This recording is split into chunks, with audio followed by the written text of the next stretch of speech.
সংঘাতে মধ্যপ্রাচ্য প্রবাসীদের নিরাপত্তা নিয়ে বাড়ছে উদ্বেগ। রেমিটেন্স প্রবাহ কমার শঙ্কা, চাপে পড়তে পারে জ্বালানি আমদানি ও বৈদেশিক মুদ্রার রিজার্ভ। ভূ রাজনৈতিক অস্থিরতায় টালমাটাল বিশ্ব অর্থনীতি, বাড়ছে তেল ও গ্যাসের দর। এশিয়ার পুঁজিবাজারে বড় পতন, মুদ্রাবাজারে ডলার চোখ রাঙালেও নিম্নমুখী ইউরো। 10 মার্চ ফ্যামিলি কার্ড উদ্বোধন করবেন প্রধানমন্ত্রী। দলীয়করণ ঠেকানো গেলে বদলে যাবে সামাজিক সুরক্ষার চিত্র।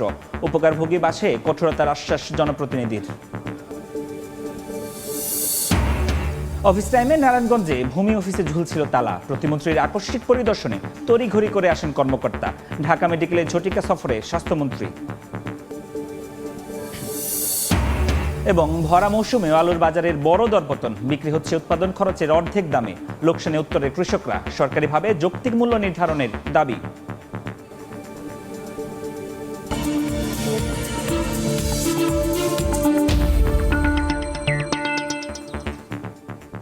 দেখছিলেন শিরোনাম। আমন্ত্রণ জানাচ্ছি দেশ ও দেশের বাইরের অর্থ বাণিজ্যের নানা খবর নিয়ে আমাদের নিয়মিত আয়োজন এই সময়ের বাণিজ্যে। আপনাদের সঙ্গে আছি আমি ফরহাদুর রহমান। ইরান, ইসরায়েল ও মিত্র দেশগুলোর মধ্যকার পাল্টাপাল্টি হামলায় উত্তপ্ত মধ্যপ্রাচ্য। এর প্রভাব পড়তে শুরু করেছে বাংলাদেশের প্রবাসী শ্রমবাজারে। একদিকে ঢাকার নিম্ন বিমানবন্দরে রেমিটেন্স যোদ্ধার অনিশ্চিত অপেক্ষা, অন্যদিকে প্রবাসীদের জানমালের নিরাপত্তা নিয়ে বাড়ছে উদ্বেগ। বিশ্লেষকরা বলছেন, এই যুদ্ধ দীর্ঘস্থায়ী হলে সংকটে পড়বে দেশের জ্বালানি নিরাপত্তা ও বৈদেশিক মুদ্রার রিজার্ভ। মধ্যপ্রাচ্যের আকাশে যুদ্ধের আগুন আর বাংলাদেশের সাধারণ শ্রমিকের কপালে দুশ্চিন্তার ভাঁজ। ইরান ইসরায়েল উত্তেজনার আঁচ পৌঁছে গেছে ঢাকার হযরত শাহজালাল আন্তর্জাতিক বিমানবন্দরেও। যারা স্বপ্ন নিয়ে পাড়ি দিতে চেয়েছিলেন বিদেশের মাটিতে, তাদের যাত্রা এখন অনিশ্চিত। ফ্লাইট বাতিল আর ভিসা প্রসেসিং বন্ধ হয়ে যাওয়ায় গত কয়েকদিনে আটকে পড়েছেন শত শত রেমিটেন্স যোদ্ধা। সময় মতো পৌঁছাতে না পারলে অনেকেরই কর্মস্থলে যোগ দেয়া কিংবা ভিসার মেয়াদ শেষ হওয়ার শঙ্কা তৈরি হয়েছে। বাংলাদেশে আছি, এখন আইসি 13 দিন আকামা ডিড আছে। এখন কি হয় মানে নিজে বলতে পারি নাই, গরিব মানুষ আমরা। দুবাইয়ের যে ভিসা অনেকে 2 দিন 3 দিন আছে, এখন আছে কেউ আছে 1 মাস। তাড়াতাড়ি জলদি করার জন্য সরকার আবেদন করছি। এখন বলতেছে ফ্লাইট ক্যান্সেল, তাহলে আমরা আসলে নাম্বার যেটা দিছে এটার সাথে যোগাযোগ করা, কোন কানেক্ট করা কোনো লাইন পাইতেছি না। অর্থনীতিবিদরা বলছেন, চলমান পরিস্থিতিতে রেমিটেন্স প্রবাহে নেতিবাচক প্রভাব পড়বে। পাশাপাশি দেশের জ্বালানি তেল আমদানির প্রধান উৎস মধ্যপ্রাচ্য, তাই দ্রব্যমূল্যের উপর পড়তে পারে এর নেতিবাচক প্রভাব। অবস্থায় তো আসলে সাধারণ ব্যবসা বাণিজ্য যেগুলো চলেন, উৎপাদনও চলছে না সেভাবে। এই কারণে আমার কাছে মনে হচ্ছে যে এইবার রেমিটেন্সে একটা বড় আঘাত আসবে। আমাদের জ্বালানি নিরাপত্তা একটা বড় রকমের সংকট তৈরি হবে খুব দ্রুত, কারণ আমাদের অন্য কোনো আর জায়গা নেই যেখান থেকে আমরা আসলে এই তেল আমদানি করব। তো আর তেল আমদানি না হলে তাহলে আমাদের যানবাহন কীভাবে চলবে, আর এটি ছাড়াও যে বিদ্যুৎ উৎপাদন, তারপরে একই সঙ্গে যে কারখানা, সেগুলো চলবে কীভাবে। বাংলাদেশের মোট রেমিটেন্সের বড় অংশ আসে মধ্যপ্রাচ্যের দেশগুলো থেকে। যুদ্ধ পরিস্থিতি দীর্ঘায়িত হলে শ্রমিক পাঠানো যেমন বাধাগ্রস্ত হবে, তেমনি বিদ্যমান শ্রমিকদের চাকরিও ঝুঁকিতে পড়তে পারে। কর্মীরা যাবার জন্য যে অপেক্ষায় আছে, তাদের ফ্লাইট স্থগিত হয়ে রয়েছে। এতে কিন্তু কর্মীদের যে ভিসার মেয়াদ শেষ হয়ে যাচ্ছে। এই ভিসার মেয়াদ শেষ হয়ে গেলে তারা কিন্তু সেখান থেকে চাকরি হারাতে পারে। অন্যদিকে দেখা যাবে যে তার এই ভিসার মেয়াদ শেষ হওয়ার পর আবার এই ভিসা কোথায় কিভাবে নিবে, সেটি একটা বড় সংকটে পড়তে পারে। আমাদের অভিবাসন খাতের জন্য এখন আমরা মধ্যপ্রাচ্যের মুখিতা সেটাকে কমিয়ে আমরা ইউরোপ, ইতালি, জাপান এসব দেশগুলো কিন্তু আমাদের বহুমুখীকরণ করতে হবে। মধ্যপ্রাচ্যের এই সংকট কেবল একটি আঞ্চলিক যুদ্ধ নয়, বরং বাংলাদেশের অর্থনীতির জন্য একটি বড় সতর্কবার্তা। অতি নির্ভরশীলতা কমিয়ে বিকল্প শ্রমবাজার ও জ্বালানির উৎস না খুঁজলে আগামীতে হয়তো আরো বড় মূল্য দিতে হতে পারে বাংলাদেশকে। মানিক মোহাম্মদ ওমর, সময় সংবাদ, ঢাকা। যুক্তরাষ্ট্র ও ইসরায়েলের চলমান হামলার প্রতিক্রিয়ায় ইরান মধ্যপ্রাচ্য জুড়ে হামলা চালিয়ে যাওয়ায় টালমাটাল বিশ্ব অর্থনীতি। যুদ্ধ শুরুর পর এখন পর্যন্ত জ্বালানি তেলের দাম বেড়েছে 14%, আর ইউরোপীয় গ্যাসের দাম বেড়েছে 70%। আর বড় পতন দেখা দিয়েছে এশিয়ার পুঁজিবাজারে। সংকটের মধ্যে বিশ্ববাজারে বাড়ছে ডলারের দাম, মান দাঁড়িয়েছে গেল 3 মাসে সর্বোচ্চ। ইরানে যুক্তরাষ্ট্র ও ইসরায়েলের হামলা ও এর জবাবে ইসরায়েল সহ মধ্যপ্রাচ্যের বিভিন্ন দেশে ইরানের পাল্টা হামলায় অস্থির বিশ্ববাজার। বাড়ছে অপরিশোধিত জ্বালানি তেলের দাম। বুধবার সকালে ব্রেন্ট ক্রুডের দাম আরও 1.2% বেড়ে ব্যারেল প্রতি দাঁড়িয়েছে $82.45, যা 2024 সালের জুলাইয়ের পর সর্বোচ্চ।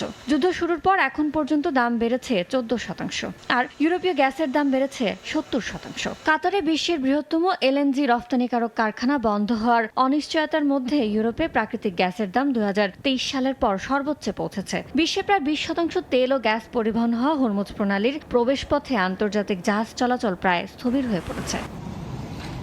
টালমাটাল বৈশ্বিক পুঁজিবাজারও। বুধবার সকালে লেনদেনে দক্ষিণ কোরিয়ার কসপি সূচক 8% পড়ে যায়। জাপানের নিক্কে 225 সূচক 3.6% কমেছে, আর অস্ট্রেলিয়ার ASX 200 সূচক 1.8% পতন হয়েছে।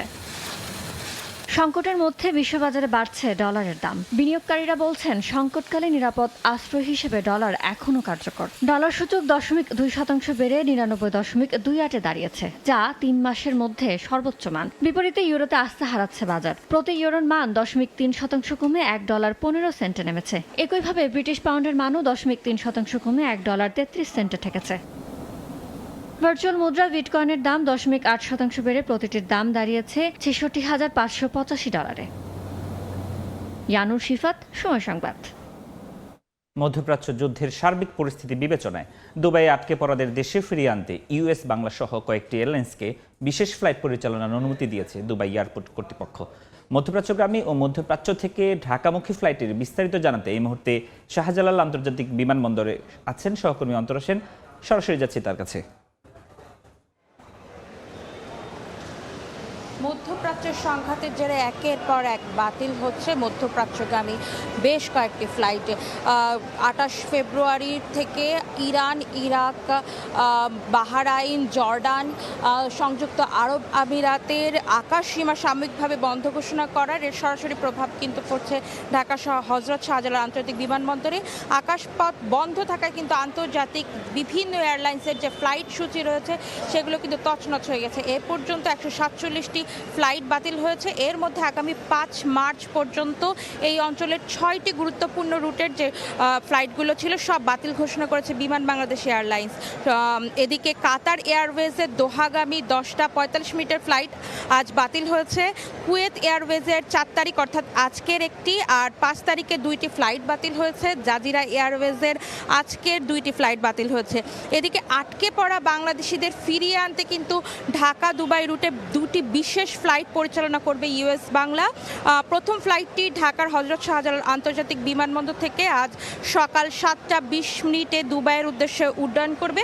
একই ফ্লাইট দুবাই থেকে স্থানীয় সময় রাত 12টা 20 মিনিটে ঢাকার উদ্দেশ্যে রওনা দিবে। আর দ্বিতীয় যে বিশেষ ফ্লাইটটি আছে সেটি 5 তারিখ ঢাকার হজরত শাহজালাল আন্তর্জাতিক বিমানবন্দর থেকে বিকেল 5টা 15 মিনিটে দুবাইয়ের উদ্দেশ্যে উড্ডয়ন করবে। আর একই ফ্লাইট দুবাইয়ের স্থানীয় সময় 10টায় কিন্তু ঢাকার উদ্দেশ্যে রওনা করবে। দুবাই এয়ারপোর্ট থেকে কিন্তু এই বিশেষ অনুমতি দেওয়া হয়েছে ইউএস বাংলা, এমিরেটস সহ বেশ কয়েকটি এয়ারলাইন্সকে। এই ছিল আমার কাছে বিমানবন্দর থেকে সর্বশেষ খবরাখবর। সরাসরি যুক্ত ছিলাম শাহজালাল আন্তর্জাতিক বিমানবন্দর থেকে। স্বল্প আয়ের মানুষকে নতুন করে স্বপ্ন দেখাচ্ছে বিএনপি সরকারের ফ্যামিলি কার্ড। আগামী 10 মার্চ যে কার্ড বিতরণ কার্যক্রমের উদ্বোধন করবেন প্রধানমন্ত্রী তারেক রহমান, যার মাধ্যমে মাসে 2,500 করে টাকা পাবেন এক একজন সুবিধাভোগী। তবে এই উদ্যোগ সফল হওয়ার পথে সামাজিক সুরক্ষা খাতের অপচয়, দুর্নীতিকে বড় চ্যালেঞ্জ হিসেবে দেখছেন অর্থনীতিবিদরা। যদিও স্থানীয় জনপ্রতিনিধিরা বলছেন উপযুক্ত ব্যক্তির হাতে কার্ড তুলে দিতে বদ্ধপরিকর তারা। সাইফুল ইসলামের রিপোর্ট।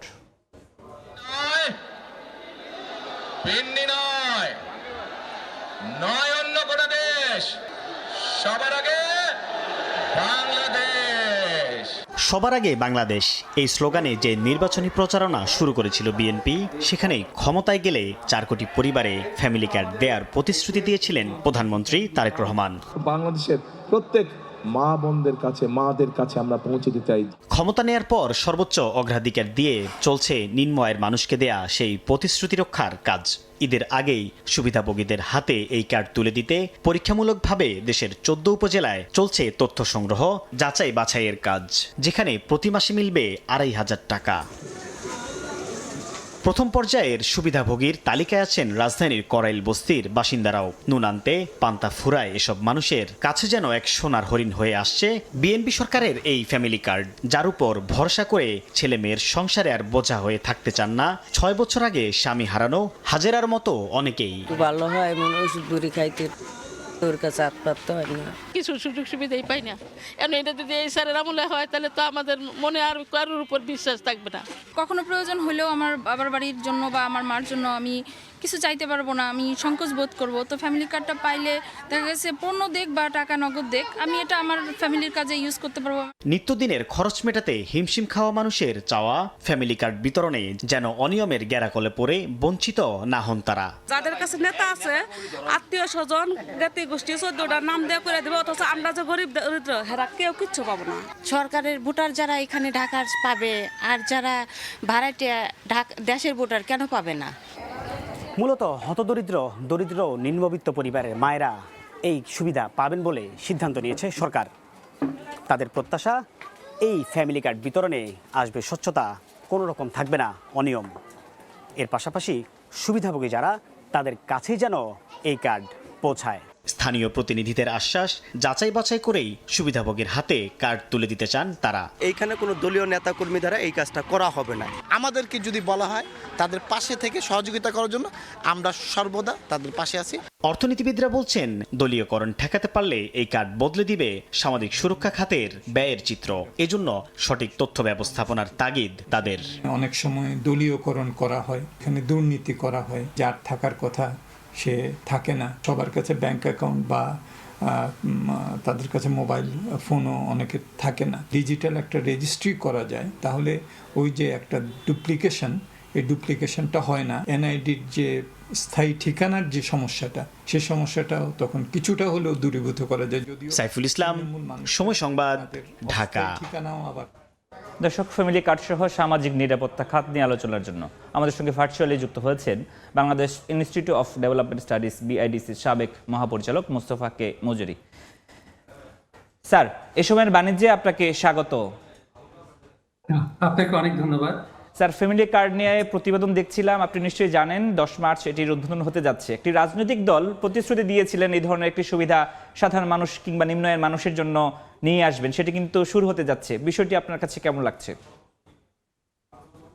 নিঃসন্দেহে আপনি যদি দেখেন, আমাদের দেশে এই সামাজিক সুরক্ষা ব্যবস্থা কিন্তু সেই স্বাধীনতার পর থেকেই আছে, এবং এই বিগত 50 দশকের বেশি সময়, 5 দশকের বেশি সময়, অর্থাৎ বিগত প্রায় 50 বছরের বেশি সময় ধরে এই যে সামাজিক সুরক্ষা খাতের বিভিন্ন যে কর্মসূচি, এবং তার সংখ্যাও কিন্তু কম নয়।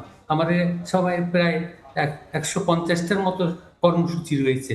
কিন্তু এই যে সামাজিক সুরক্ষা খাতের এত কর্মসূচি, এগুলো অতীতে কিন্তু কোনো রকম তার যে সুফল, এটা কিন্তু আমরা পেতে পারিনি। কাজী এই যে ফ্যামিলি কার্ড যে প্রচলন করা হচ্ছে সামাজিক সুরক্ষার ক্ষেত্রে, এটা কিন্তু এই ক্ষেত্রে একটা নতুন বৈপ্লবিক পরিবর্তন আনতে পারে। তবে এই ধরনের পরিবর্তন আনার ক্ষেত্রে অনেকগুলো চ্যালেঞ্জও কিন্তু রয়ে গেছে। আমাদেরকে সেই চ্যালেঞ্জগুলো যদি আমরা সঠিকভাবে উত্তরণ করতে পারি, এবং সেগুলোকে যদি সঠিকভাবে আমরা এই ফ্যামিলি কার্ডের ধারণটাকে যদি বাস্তবায়ন করতে পারি, নিঃসন্দেহে এটা আমাদের সামাজিক সুরক্ষা খাতে একটা বৈপ্লবিক পরিবর্তন আনার সক্ষমতা রয়েছে। এখন এক্ষেত্রে আমাদেরকে আমার মনে হয় জি স্যার, আপনি এই যে বৈপ্লবিক পরিবর্তনের কথা বলছেন, সামাজিক সুরক্ষা খাতে যেসব সুবিধা আমরা দেই, আসলে আমরা সরকার আমাদেরকে দেয়, সেক্ষেত্রে ফাঁক ফোকরের কথা আসলে নানান সময়ে আসে, দলীয়করণের কথা আসে। এই ক্ষেত্রেও এই ধরনের সংকট উতরে কিন্তু যেতে হবে বলে সাধারণ মানুষ প্রত্যাশা করছেন। জি জি, আমি সে কথাই আসছিলাম যে একটা কথা হচ্ছে যে ফ্যামিলি কার্ডটা দেওয়া তো বড় কথা নয়, এটা দুটো জিনিস আমাদেরকে খেয়াল করতে হবে। একটা হচ্ছে যে এই ফ্যামিলি কার্ডটা সাধারণত আমাদের, এবং বর্তমান যে ফ্যামিলি কার্ড এই 10 তারিখে উদ্বোধন করা হবে, প্রাথমিকভাবে কিন্তু যারা আপনার হতদরিদ্র পরিবার, সেই সব হতদরিদ্র পরিবারের কাছে প্রাথমিকভাবে কিন্তু এই কার্ডগুলো দেওয়া হবে। কাজেই প্রথম চ্যালেঞ্জটা যেটা হচ্ছে যে সত্যিকার অর্থে যারা হতদরিদ্র, তাদের কাছে কার্ডটা পৌঁছিয়ে দেওয়া। এবং এই কার্ডটা কিন্তু দেওয়া হবে সেই পরিবারের কর্ত্রীর কাছে, অর্থাৎ নারীর কাছে, যাতে নারীর ক্ষমতায়নটা সম্ভবপর হয়।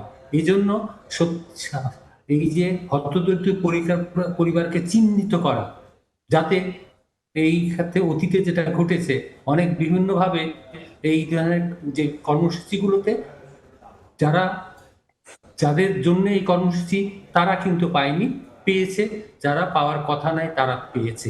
কাজেই এখন আমাদেরকে এই প্রথম যেটা চ্যালেঞ্জ মোকাবেলা করতে হবে সেটা হচ্ছে যাতে সত্যিকারভাবে যারা হতদরিদ্র পরিবার তাদের কর্ত্রীর কাছে যাতে এই কার্ডটা পৌঁছায়, এটাকে নিশ্চিত করা।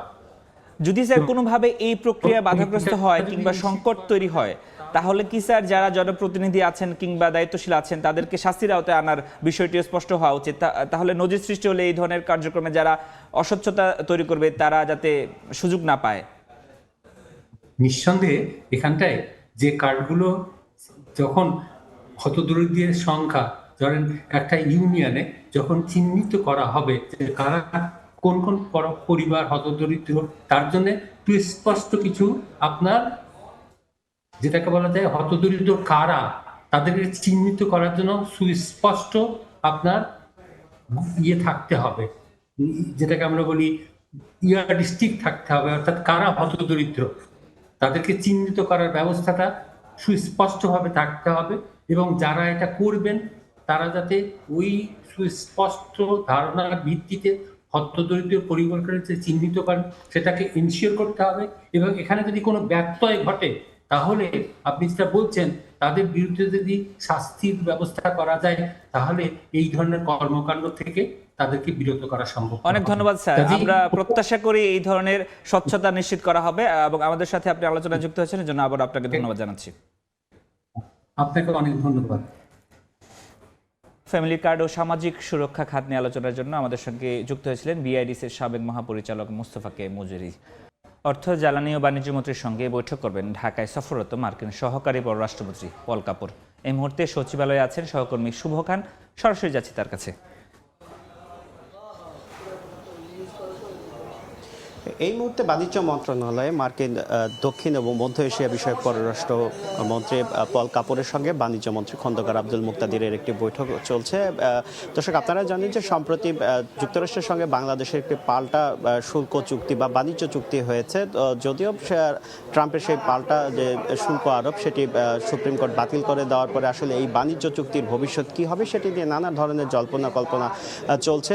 যদিও সরকারের পক্ষ থেকে বলা হয়েছিল যে ব্যবসায়ী এবং অন্যান্য যারা অংশীজন আছে তাদের সাথে কথাবার্তা বলে আসলে এই চুক্তির ভবিষ্যৎ কী হবে সেটি নির্ধারণ করা হবে। তো এই প্রেক্ষাপটে কিন্তু আসলে বাণিজ্য মন্ত্রণালয় সামনে থেকে নেতৃত্ব দিচ্ছে। তো সে কারণেই আমরা বলতেই পারি যে মার্কিন সহকারী পররাষ্ট্রমন্ত্রী পল কাপুর আসলে বাণিজ্য মন্ত্রীর সাথে বৈঠক করছেন। আসলে এই চুক্তির বাস্তবায়নটা আসলে কিভাবে হবে, বাংলাদেশ সরকার কি ভাবছে সেসব বিষয় নিয়ে আলোচনা হতে পারে বলে আমরা মন্ত্রণালয় সূত্রে জানতে পেরেছি। কারণ এই বাণিজ্য চুক্তির আরও একটি বড় বিষয় হচ্ছে যে বোয়িং থেকে প্রায় 30 থেকে 35টির মতো হচ্ছে বোয়িংয়ে উড়োজাহাজ কেনার একটা ব্যাপার রয়েছে। তো সে বিষয়গুলো আসলে কি হবে সব কিছু মিলিয়ে একটা বাণিজ্যিক একটা বড় কারণ কিন্তু রয়েছে। তো এই যেহেতু মার্কিন সহকারী পররাষ্ট্রমন্ত্রী এসেছেন, বাণিজ্য মন্ত্রীর সঙ্গে বৈঠক করছেন, বৈঠকের পরে হয়তো তিনি আমাদেরকে এই বিষয়ে বিস্তারিত জানাবেন যে আসলে চুক্তিটি আসলে কিভাবে বাস্তবায়ন হবে। আমরা যতটুকু জানতে পেরেছি যে বাণিজ্য মন্ত্রীর সঙ্গে বৈঠকের পরে অর্থমন্ত্রী এবং জ্বালানি মন্ত্রীর সঙ্গে তার একটি বৈঠক হয়েছে, অর্থাৎ বৈঠকের কথা রয়েছে। অর্থাৎ বলা চলে যে আজকে কিন্তু সারাদিন উনি সচিবালয়ে ব্যস্ত সময় পার করবেন বলে আমরা জানতে পেরেছি। এবং জ্বালানি মন্ত্রীর সঙ্গে যে বৈঠক করবেন সেখানে আসলে জ্বালানি সহযোগিতা বা অন্যান্য কৌশলগত যে সম্পর্ক জোরদার রয়েছে দু দেশের মধ্যে সেই সব বিষয় নিয়ে আসলে আলোচনা হবে। বিকেলের দিকে ব্যবসায়ীদের সঙ্গে মত বিনিময় করার কথা রয়েছে পল কাপুরের। তো আমরা অপেক্ষা করছি, বাণিজ্য মন্ত্রীর সঙ্গে বৈঠকটি চলছে, বৈঠক শেষে আমরা বিস্তারিত তথ্য দর্শকদের জানিয়ে দিতে পারবো। তো এই ছিল আমার কাছে সচিবালয় থেকে সবশেষ। সরাসরি যুক্ত ছিলাম সচিবালয় থেকে। নারায়ণগঞ্জে ভূমি অফিসে ঝুলছিল তালা। অফিস টাইম শুরু হলেও আসেননি কর্মকর্তা কর্মচারীরা। মন্ত্রী আসার খবরে তড়িঘড়ি করে অফিসে প্রবেশ করতে দেখা যায় কর্মকর্তা কর্মচারীদের। নারায়ণগঞ্জের সিদ্ধিরগঞ্জে ইউনিয়ন ভূমি অফিস আকস্মিক পরিদর্শনে এসে এমন অনিয়মের চিত্র দেখতে পান প্রতিমন্ত্রী ব্যারিস্টার কায়সার কামাল। সকাল 9টায় ভূমি অফিসে আকস্মিক পরিদর্শনে যান তিনি। প্রতিমন্ত্রী প্রায় আধা ঘন্টা ভূমি অফিসের বারান্দায় বসে অপেক্ষা করেন। নির্ধারিত সময়ে অফিসে কাউকে না পেয়ে ক্ষোভ জানান তিনি। এ সময় প্রতিমন্ত্রী বলেন, এমন ঘটনা অনাকাঙ্ক্ষিত, যার দায়িত্ব অবহেলা করবেন যারা, তাদের বিরুদ্ধে কঠোর ব্যবস্থার হুঁশিয়ারি দেন ভূমি প্রতিমন্ত্রী।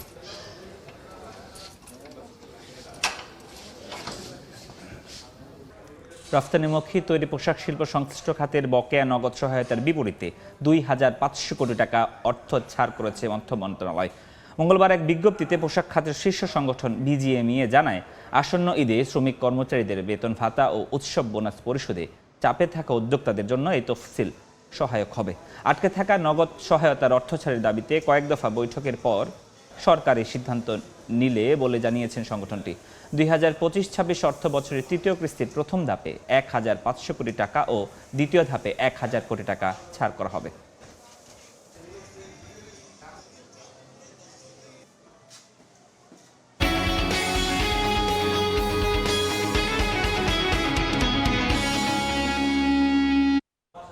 এবার জানাবো ঢাকা স্টক এক্সচেঞ্জের আজকের লেনদেনের খবর। সরাসরি চলে যাচ্ছে বিএসসির ওয়েবসাইটে। দর্শক, আজকে আমরা দেখতে পাচ্ছি গতকালকের মতন আজকেও সকালটা শুরু হয়েছে আসলে নিম্নমুখী প্রবণতায়। সূচকের নিম্নমুখী প্রবণতায় আমরা যেটি দেখতে পাচ্ছি, প্রধান সূচক, সরিয়া সূচক এবং বাছাইকৃত সূচকের ক্ষেত্রে প্রত্যেকটি আমরা নিম্নমুখী, অর্থাৎ প্রধান সূচকে যেটি 13 পয়েন্ট এবং বাছাইকৃত সূচকের ক্ষেত্রে যেটি 9 পয়েন্ট এবং ডিএসসি সরিয়া সূচকও দেখছি 0.94 পয়েন্ট কিন্তু এই যে সূচকের পরিবর্তন ঘটেছে এবং সেক্ষেত্রে প্রধান সূচক 5,311.96 পয়েন্ট এবং 1,062.43 হচ্ছে সরিয়া সূচক এবং বাছাইকৃত সূচকের ক্ষেত্রে আমরা দেখতে পাচ্ছি 2,040.36 পয়েন্ট। অর্থাৎ এই যখন সূচকের নিম্নমুখী প্রবণতা, তখন কিন্তু আমরা দেখতে পাচ্ছি লেনদেনের পরিস্থিতি কিছুটা বাড়তি, কারণ গতকালকে এই সময় যা লেনদেন হয়েছে তার কাছাকাছি লেনদেন আজকে হয়েছে। 237 কোটি 6 লাখ কোটি টাকার লেনদেন হয়েছে এবং যেটি আসলে দেখা যাচ্ছে এখন পর্যন্ত যে সূচকে শেয়ারের দাম বাড়ার ক্ষেত্রে 223টি প্রতিষ্ঠানের শেয়ারের দাম বেড়েছে এবং কমেছে 94টি এবং 69টি প্রতিষ্ঠানের শেয়ারের দাম কিন্তু অপরিবর্তিত রয়েছে। তো এই ছিল এখনকার পর্যন্ত ডিএসসির ওয়েবসাইটের সবশেষ আপডেট। 15 মার্চের মধ্যে সব ব্যবসায়ী সংগঠনকে বাজেট প্রস্তাব পাঠাতে বলেছে জাতীয় রাজস্ব বোর্ড এনবিআর। মঙ্গলবার এক সংবাদ বিজ্ঞপ্তিতে জানানো হয় 2026-27 অর্থ বছরের বাজেট প্রণয়নের কাজ শুরু হয়েছে। এতে সহায়তা করতে বিভিন্ন চেম্বার ও অ্যাসোসিয়েশনকে তাদের নিজ নিজ বাজেট প্রস্তাব ব্যবসায়ীদের শীর্ষ সংগঠন এফবিসিসিআই এর কাছে লিখিতভাবে পাঠাতে হবে। একই সঙ্গে এনবিআরকে সফট কপি ইমেল করারও অনুরোধ করা হয়েছে। যেসব প্রতিষ্ঠান, সংস্থা বা দফতর কোনো চেম্বার বা অ্যাসোসিয়েশনের সদস্য নয়, তারাও সরাসরি ইমেলের মাধ্যমে বাজেট প্রস্তাব পাঠাতে পারবে বলেও জানানো হয়েছে। এদিকে আলাদা একটি বিজ্ঞপ্তিতে এনবিআর চেয়ারম্যানের নাম ব্যবহার করে টাকা দাবি উল্লেখ করে প্রতারক চক্র থেকে সতর্ক থাকার পরামর্শ দিয়েছে সংস্থাটি।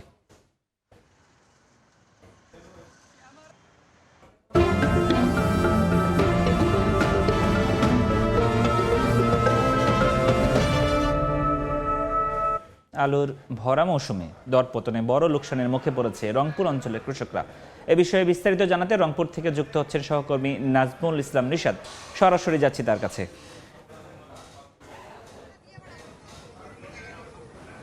নিশাদ, আমি এই মুহূর্তে রয়েছি রংপুরের দর্শনায় এবং আপনাকে জানিয়ে রাখি রংপুর অঞ্চলকে বলা হয় আলুর রাজনৈতিক খাত অঞ্চল এবং প্রতি বছর এখানে বিপুল পরিমাণ উদ্বৃত্ত আলু উৎপাদন হয়।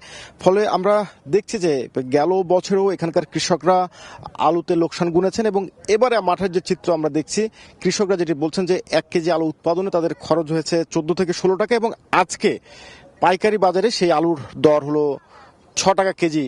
এবং সব থেকে সংখ্যার বিষয় হলো যে গেলবার বিভিন্ন জায়গা থেকে যেমন পাইকার ফরিয়ারা এসেছিলেন, এবার কিন্তু পাইকার ফরিয়ারা মাঠে নেই বললেই চলে। ফলে একরকম বাধ্য হয়ে তারা এই আলু সংরক্ষণের উদ্যোগ নিচ্ছেন। কিন্তু শঙ্কার বিষয় হলো যে রংপুরে যে পরিমাণ আলু উৎপাদন হয় তার মাত্র 30% আলু সংরক্ষণের সুযোগ রয়েছে।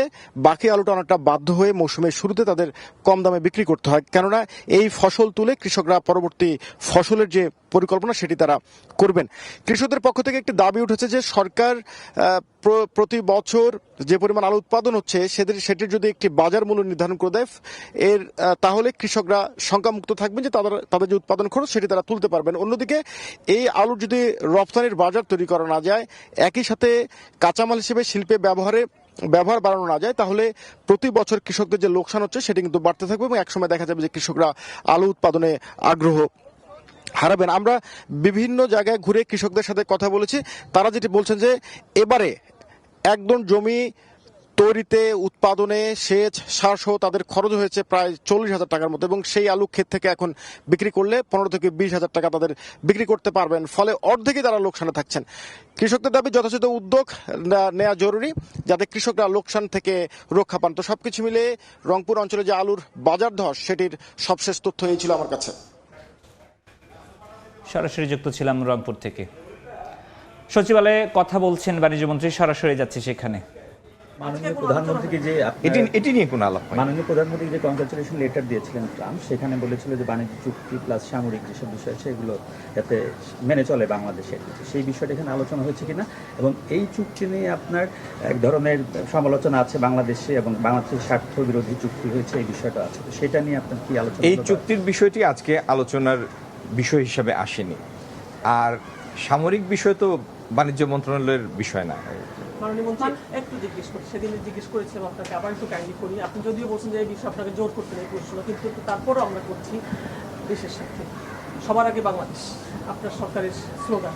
সেক্ষেত্রে এই বাণিজ্য চুক্তি যেটা হলো বাংলাদেশের সাথে, এটা নিয়ে মানুষ যেটা বলছে যে আসলে এখানে বাংলাদেশ স্বার্থ রক্ষা হয়নি, সেই ক্ষেত্রে আপনার সরকারের পদক্ষেপ কী থাকবে? আপনি কী পদক্ষেপ নেবেন? পরবর্তী ওই চুক্তিটা যাচাই বাছাই কতদিন লাগবে, করবেন, কী করবেন এই চুক্তি নিয়ে? চুক্তি তো স্বাক্ষর একটা হয়েছে, সেই চুক্তিটি বলবৎ হওয়ার জন্য কিছু ফর্মালাইজেশনের প্রক্রিয়া আছে। আর চুক্তি, যে কোনো একটা চুক্তিতেই, সাধারণভাবে আমি বলছি, যে কোনো একটা চুক্তিতে দুটো পক্ষ থাকে এবং দুই পক্ষেরই কিছু চাওয়া থাকে। কয়েকটি ধারা এক পক্ষের খুব অনুকূলে হয়, আরও কয়েকটি ধারা আরেক পক্ষের খুব অনুকূলে হয়, এবং দুই পক্ষই চেষ্টা করে আলাপ আলোচনার মধ্যে দিয়ে এমন একটি জায়গায় পৌঁছাতে যেখানে উভয়ের জন্য একটা উইন উইন সিচুয়েশন হয়। এই চুক্তির মধ্যে অনেক ধারা আছে যেগুলির উপরে আমরা বাণিজ্যিক সম্পর্কটাকে আগামী দিনে জোরদার করতে পারব। আমি এটিকে হোলসেল নেগেটিভ বা হোলসেল পজিটিভ এই দৃষ্টিকোণ থেকে এখনো এইভাবে দেখছি না। এটি একটা চুক্তি হয়েছে, এটি একটি বাস্তবতা। আমরা আজকের দিনে এই পর্যন্তই থাকি। সরাসরি ছিলাম সচিবালয় থেকে। বাণিজ্যমন্ত্রীর বক্তব্যের বাকি অংশ দেখতে ভিজিট করুন সময় টিভির ফেসবুক পেজে। আর এফএল এর electronics retail chain shop Vision এম্পোরিয়ামের উমরা কাফেলা অফার ক্যাম্পেইনের দ্বিতীয় সিজন শুরু হয়েছে। মঙ্গলবার রাজধানীর বাড্ডায় আরএফএল এর গ্রুপের প্রধান কার্যালয়ে আয়োজিত এক অনুষ্ঠানের মাধ্যমে এই ক্যাম্পেইনের উদ্বোধন করা হয়।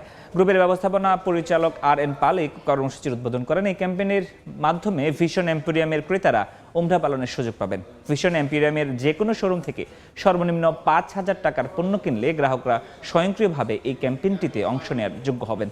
সেখান থেকে প্রতি সপ্তাহে একাধিক ভাগ্যবান বিজয়ী নির্বাচন করা হবে এবং ভিশন এম্পোরিয়ামের অফিসিয়াল ফেসবুক পেজের মাধ্যমে তাদের নাম ঘোষণা করা হবে।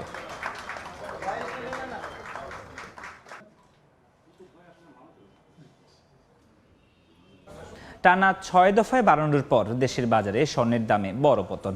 এ দফায় ভরিতে সর্বোচ্চ 9,214 টাকা কমিয়েছে বাংলাদেশ জুয়েলার্স অ্যাসোসিয়েশন বাজুস। নতুন দাম অনুযায়ী দেশের বাজারে প্রতি ভরি 22 ক্যারেটের স্বর্ণের দাম পড়বে 2,68,214 টাকা। এছাড়া 21 ক্যারেটের দাম 2,56,025 টাকা, 18 ক্যারেট 2,19,458 টাকা এবং সনাতন পদ্ধতির প্রতি ভরি স্বর্ণের দাম পড়বে 1,79,159 টাকা। এর আগে চলতি মাসের তিন দিনেই দাম ভরিতে সর্বোচ্চ 8,748 টাকা বাড়িয়েছিল সংগঠনটি।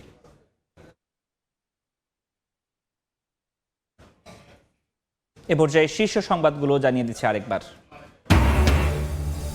সিরিজ বৈঠকে পল কাপুর, মার্কিন বাণিজ্য চুক্তিতে নেতিবাচক কিছু থাকলেও এখনো দর কষাকষির সুযোগ দেখছে বাংলাদেশ। বিনিয়োগে নন ট্যারিফ বাধা দূর করার আহ্বান। দুবাই আটকে পড়াদের ফেরাতে বিশেষ ফ্লাইট পরিচালনার অনুমতি। নিরাপত্তা সংকটে কমতে পারে রেমিটেন্স প্রবাহ। জ্বালানি আমদানি ও রিজার্ভও চাপে পড়ার শঙ্কা। এবং ভূ রাজনৈতিক অস্থিরতায় টালমাটাল বিশ্ব অর্থনীতি, বাড়ছে গ্যাস ও তেলের দাম, এশিয়ার পুঁজিবাজারে বড় পতন, মুদ্রা বাজারে ডলার চোখ রাঙালেও নিম্নমুখী ইউরো।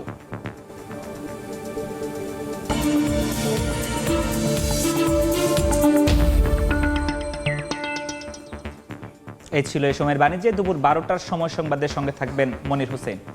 ধন্যবাদ ফরহাদ আপনাকে।